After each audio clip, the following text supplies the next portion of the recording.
Audiolibros en 15 minutos. Suscríbete al canal y explora un nuevo libro cada día.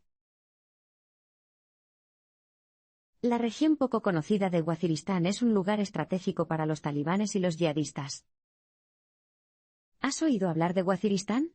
Muchas personas no lo han hecho, pero esta extensión de 5,000 millas cuadradas de montañas gobernadas por tribus y tierras apenas cultivables entre Pakistán y Afganistán es un territorio geopolítico clave.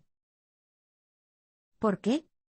Porque su posición estratégica ha influido en gran medida en la evolución política de Afganistán. Por ejemplo, la proximidad de Waziristán a varios distritos afganos permite a los habitantes de Waziristán, conocidos como los wazirs, y a todos los demás habitantes de la región entrar y salir de Afganistán con relativa facilidad. De hecho, en los últimos años se han producido innumerables ataques en suelo afgano por parte de organizaciones como los talibanes, que, tras atacar a las tropas estadounidenses en Afganistán, se retiran a las montañas de Waziristán para reclutar nuevos combatientes y planificar su próxima incursión. Por ejemplo, en enero de 2007, más de 40 camiones y autobuses llenos de combatientes armados llegaron a Afganistán para luchar contra las tropas estadounidenses y los afganos antes de retirarse a Waziristán. Pero, ¿por qué los talibanes tienen tanto poder en este territorio? Porque Waziristán se ha resistido continuamente al control de Pakistán, del que, legalmente, es un territorio. Por lo tanto, si bien el gobierno pakistaní ha hecho repetidos intentos de afirmar su autoridad sobre las tribus wazir, los grupos se han resistido a estos intentos una y otra vez. Por ejemplo, en 2004, los Estados Unidos convencieron a Pakistán de intentar hacerse con el control de Waziristán. Sin embargo, las tribus y los yihadistas extranjeros se mantuvieron firmes en contra de la campaña militar, y el ejército pakistaní no pudo mantener su control sobre la región. Cuando los pakistaníes perdieron el equilibrio y la autoridad, los talibanes se abalanzaron y se convirtieron en la nueva fuerza líder en Waziristán. Sin embargo, en los últimos años, cuando el ejército pakistaní comenzó a regresar, la situación sobre el terreno no ha hecho más que empeorar. Las diversas guerras y conflictos en el sur de Asia han atraído a muchas naciones. Sabiendo lo que se sabe ahora sobre Waziristán, no debería sorprendernos que las invasiones de Afganistán e Irak lideradas por Estados Unidos hayan tenido un fuerte impacto en la región. Pero, ¿cómo empezaron estos conflictos? De hecho, aún se discute si las guerras de Afganistán e Irak se libraron debido a los recursos o como un intento de mitigar a las fuerzas islamistas. De hecho, a lo largo de los años se han propuesto una variedad de teorías de conspiración. Sin embargo, muchas personas opinan que los Estados Unidos atacaron a estos países para hacerse con el control de las reservas de petróleo. Esto se debe a que las negociaciones estadounidenses con Afganistán para construir nuevos oleoductos no habían tenido éxito y, en cambio, el país estaba firmando acuerdos con una empresa argentina, Bridas, para explotar sus enormes yacimientos de petróleo y gas. Sin embargo, si se le preguntara a los representantes del gobierno de los Estados Unidos, dirían que la intervención fue un intento de impedir que grupos islamistas como Al-Qaeda y los talibanes obtuvieran un mayor control de Afganistán y las áreas circundantes. Los Estados Unidos también sostienen que están comprometidos a ayudar a Afganistán a construir una administración estable que pueda mantener el poder sobre las fuerzas islamistas. Sin embargo, no importa a quién se le crea, una cosa es segura. Los talibanes son una fuerza curtida en la batalla que se opone a la presencia de los Estados Unidos en Afganistán. Por ejemplo, aunque montones de tropas extranjeras han entrado en Afganistán en los últimos años, grupos como Al-Qaeda, los talibanes, las tribus de Waziristán y los yihadistas siguen contraatacando. De hecho, reclutan regularmente a nuevos combatientes de Wazir utilizando la retórica islamista y los principios yihadistas para atacar a invasores extranjeros como la OTAN, los Estados Unidos e incluso el ejército pakistaní. No solo eso, sino que el ejército pakistaní no está precisamente pendiente de Pakistán. Debido a las deficiencias de suministro, el ejército pakistaní siempre ha dependido en gran medida de la ayuda, el entrenamiento y el equipo de naciones occidentales como Gran Bretaña. A cambio, luchan por causas que no son necesariamente las mejores para su país. El ejército pakistaní no reconoció sus defectos en Waziristán hasta que ya era demasiado tarde. Durante las últimas décadas, el ejército pakistaní ha intentado entrar en Waziristán y sofocar la creciente amenaza de los grupos terroristas, los yihadistas y las tribus Wazir. Sin embargo, no han podido mantener la situación bajo control. De hecho, los Estados Unidos han alegado en repetidas ocasiones que el ejército pakistaní apoya a los yihadistas. Si bien Pakistán ha negado las acusaciones, su credibilidad se vio gravemente afectada. Por ejemplo, Pakistán ha afirmado en repetidas ocasiones que trabaja para prevenir los ataques. Sin embargo, al mismo tiempo, los yihadistas llevaron a cabo innumerables ataques terroristas en Afganistán tras atravesar los puestos de control militares pakistaníes. No solo eso, incluso regresaron por esos mismos puestos de control después de matar a personas en Afganistán.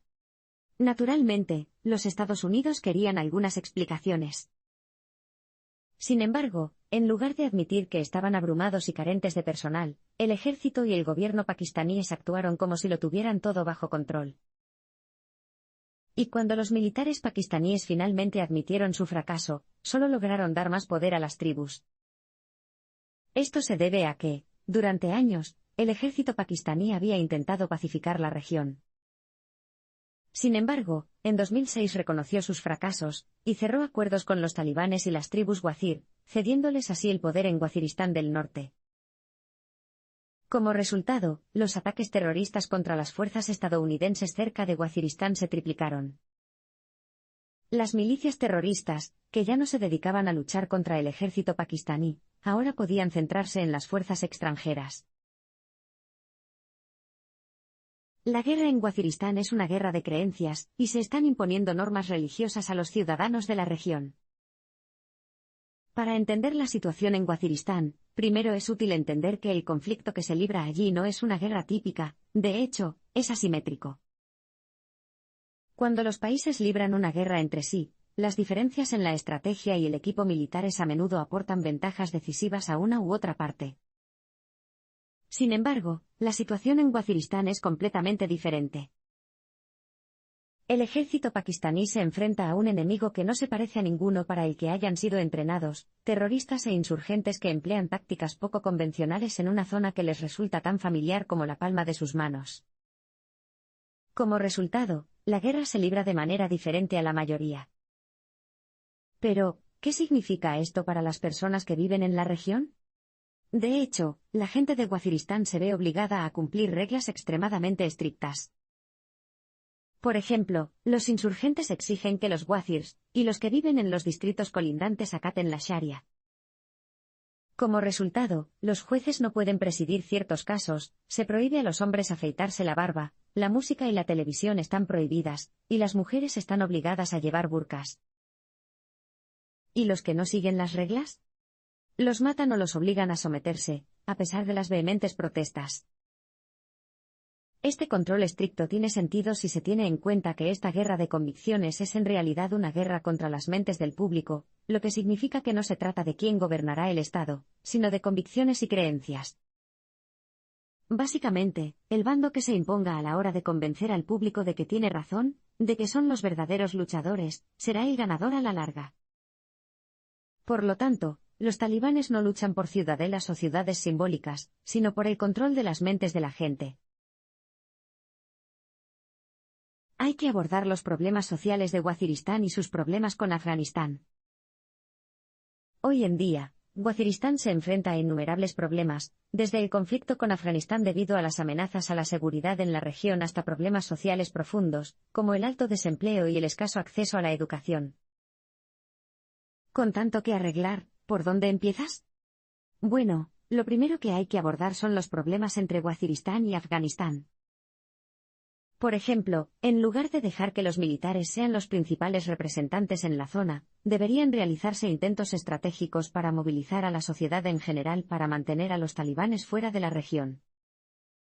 Para que esto suceda, los militares tendrían que dar marcha atrás y dejar que las autoridades civiles aborden los problemas, en lugar de tratar a toda costa de detener la violencia con más violencia.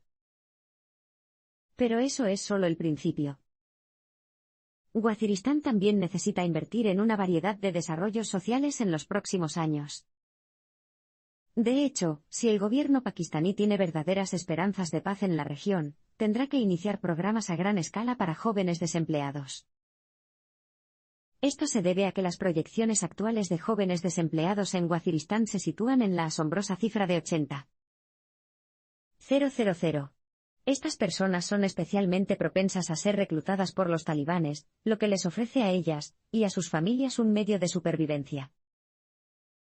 No solo eso, sino que también es necesario que haya un aumento general del desarrollo político en Waziristán.